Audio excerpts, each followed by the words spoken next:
तूफान और आखिरी ओवर में ऋतुराज गायकवाड़ ने ठोक डाले 30 रन और भारतीय टीम ने ऑस्ट्रेलिया के खिलाफ खड़ा कर दिया फिर से एक बड़ा स्कोर। और उसके बाद ग्लेन मैक्सवेल का आया तूफान और इस रोमांचक तीसरे टी20 मुकाबले में इस टीम ने आखिरी ओवर में मारी बाजी। जी हां दोस्तों, आज भारत और ऑस्ट्रेलिया की टीम के बीच 5 टी20 मैचों की सीरीज का तीसरा टी20 मुकाबला खेला गया, जहां ऑस्ट्रेलिया की टीम ने टॉस जीतकर पहले गेंदबाजी करने का फैसला किया और पहले बल्लेबाजी करने उतरी भारतीय टीम की तरफ से जायसवाल और ऋतुराज गायकवाड़ ने पारी की शुरुआत की और भारतीय टीम ने पहले ही ओवर में 14 रन बना लिए थे, लेकिन अगले ही ओवर में जायसवाल छक्का लगाने के चक्कर में विकेट कीपर के हाथों कैच आउट हो गए और जैसन बेरेनरॉफ ने भारतीय टीम को 14 रन के स्कोर पर पहला झटका दिया और जायसवाल केवल 6 रन बनाकर आउट हो गए। फिर बल्लेबाजी के लिए ईशान किशन मैदान पर उतरे, लेकिन अगले ही ओवर की तीसरी गेंद पर ईशान किशन भी चौका लगाने के चक्कर में मार्कस स्टोइनिस के हाथों कैच आउट हो गए और 24 रन के स्कोर पर भारतीय टीम को दूसरा झटका लगा। ईशान किशन ने केवल 5 गेंदों पर 0 रन बनाए और फिर ऋतुराज गायकवाड़ का साथ निभाने सूर्य कुमार यादव मैदान पर उतरे और इन दोनों बल्लेबाजों ने संभलकर बल्लेबाजी करते हुए भारतीय टीम के स्कोर को 50 रनों के पार पहुंचाया और सूर्य कुमार यादव खुलकर बल्लेबाजी कर रहे थे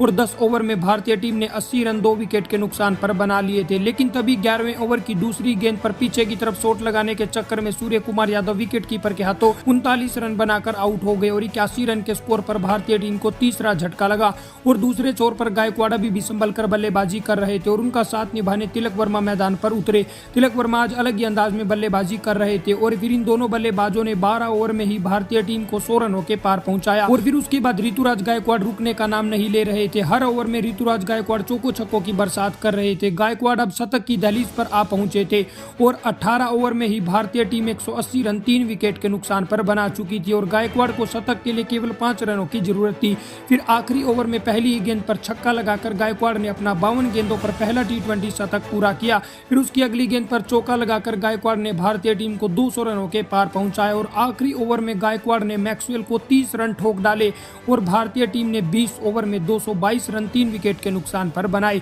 और ऋतुराज गायकवाड़ ने नाबाद 123 रनों की पारी खेली और ऑस्ट्रेलिया के 3 गेंदबाजों को इस मुकाबले में एक एक विकेट मिला और जवाब में 223 रनों के बड़े लक्ष्य का पीछा करने उतरी ऑस्ट्रेलिया की टीम की शुरुआत भी बेहद ही ताबड़तोड़ रही। ट्रेविस हेड ने आते ही भारतीय गेंदबाजों की धुनाई शुरू कर दी और दूसरे ओवर की आखिरी 3 गेंदों पर ट्रेविस हेड ने 3 चौके लगाए और फिर उसके बाद हार्डी भी अच्छी बल्लेबाजी कर रहे थे, लेकिन फिर उसके बाद 5वें ओवर की दूसरी गेंद पर अर्शदीप सिंह ने हार्डी को 16 रन के स्कोर पर विकेट कीपर के हाथों कैच आउट करवा दिया और 47 रन के स्कोर पर ऑस्ट्रेलिया की टीम को पहला झटका लगा। उसके बाद जोश इंग्लिश ट्रेविस हेड का साथ निभाने मैदान पर उतरे। इंग्लिश आते ही अच्छी बल्लेबाजी कर रहे थे, लेकिन हेड अभी भी अच्छी बल्लेबाजी करके भारतीय गेंदबाजों को परेशान कर रहे थे। लेकिन तभी पावर प्ले के आखिरी ओवर में आविश खान ने ट्रेविस हेड को रवि बिश्नोई के हाथों कैच आउट करवा दिया और 66 रन के स्कोर पर ऑस्ट्रेलिया की टीम को दूसरा बड़ा झटका लगा। ट्रेविस हेड ने ताबड़तोड़ 18 गेंदों पर 35 रनों की पारी खेली। फिर उसके बाद मैक्सवेल बल्लेबाजी के लिए मैदान पर उतरे, लेकिन पावर प्ले खत्म होते ही 7वें ओवर की दूसरी गेंद पर रवि बिश्नोई ने जोश इंग्लिश को भी 10 रन के स्कोर पर बोल्ड कर दिया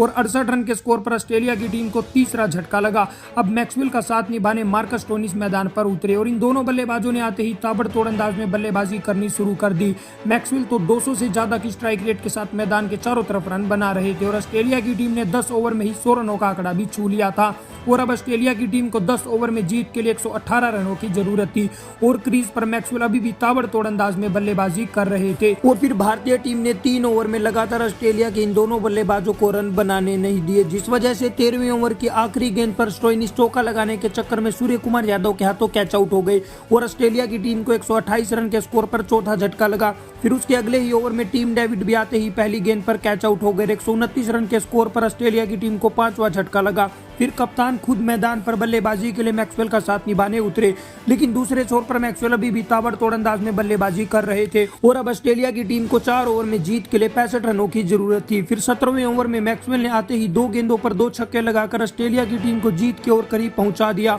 और मैक्सवेल अब शतक के बिल्कुल करीब पहुंच चुके थे। अब 3 ओवर में ऑस्ट्रेलिया की टीम को जीत के लिए 49 रनों की जरूरत थी और फिर 18वें ओवर में प्रसिद्ध कृष्णा ने मैक्सवेल और मैथ्यूज वेड को रन नहीं बनाने दिए और प्रसिद्ध कृष्णा ने 18वें ओवर में केवल 6 रन दिए, जिस वजह से ऑस्ट्रेलिया की टीम को 2 ओवर में जीत के लिए 43 रनों की जरूरत थी और अब मुकाबला पूरी तरह से भारतीय टीम के हाथों में आ चुका था। लेकिन 19वें ओवर में अक्षर पटेल को मैथ्यूज वेड और मैक्सवेल ने 22 रन ठोक दिए और अब आखिरी ओवर में ऑस्ट्रेलिया की टीम को जीत के लिए केवल 21 रनों की जरूरत थी और फिर पहली गेंद पर मैथ्यूज वेड ने चौका लगा दिया। अब ऑस्ट्रेलिया को 5 गेंदों पर 17 रन चाहिए। फिर अगली गेंद पर मैथ्यूज वेड ने सिंगल निकाला और 4 गेंदों पर अब ऑस्ट्रेलिया को जीत के लिए 16 रन चाहिए थे और फिर मैक्सवेल ने एक और छक्का लगाकर ऑस्ट्रेलिया की टीम को जीत की दहलीज क्रीज पर ला खड़ा कर दिया। मैक्सवेल इस ओवर में शानदार चौका लगाकर अपना चौथा शतक T20 इतिहास का पूरा करते हैं। अब आखिरी गेंद पर ऑस्ट्रेलिया की टीम को जीत के लिए 2 रनों की जरूरत थी और मैक्सवेल ने आखिरी गेंद पर सामने की तरफ चौका लगाकर इस रोमांचक मुकाबले में ऑस्ट्रेलिया की टीम को जीत दिलवा दी। तो दोस्तों ये सीरीज में ऑस्ट्रेलिया की टीम अभी भी बनी हुई है। तो दोस्तों ऐसी ही क्रिकेट से जुड़ी सभी ताजा खबरों के लिए चैनल को सब्सक्राइब कर लीजिए।